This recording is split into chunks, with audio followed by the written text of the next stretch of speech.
हो, मी धनराज संभाजी शेळके, राहणार मालेगाव, तालुका अहमदपूर, जिल्हा लातूर.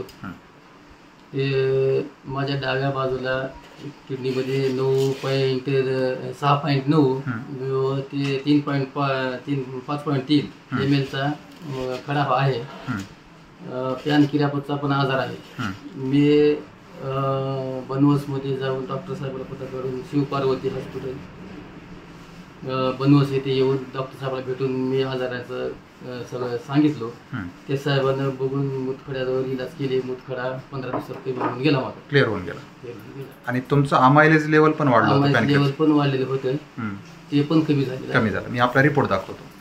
आपला रिपोर्टमध्ये किडनी स्टोन होता आपल्यामध्ये.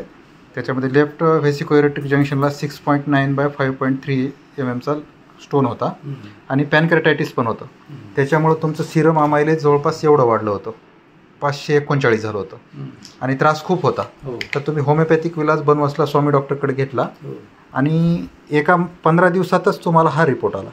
त्याच्यामधला जवळपास खडा पूर्ण डिझॉल्व्ह झाला आणि अमायलेज पण कमी झालं. जे की पूर्वी 539 होतं ते आता जवळपास 222 पर्यंत आले. बरोबर? म्हणजे सिरम अमायलेज पण कमी झालं आणि किडनी स्टोन पण डिझॉल्व्ह होऊन गेला 15 दिवसामध्येच. तुम्ही इथून समाधान आहेत? त्रास किती दिवसात कमी झाला? 15-16 दिवसात. म्हणजे ॲडमिट राहून पण त्रास झाला नव्हता कमी बाहेर, आपल्याकडे त्रास कमी झाला आणि डिझॉल्व्ह पण झाला. ठीक आहे, तुम्ही समाधान आहेत ना? ओके, धन्यवाद.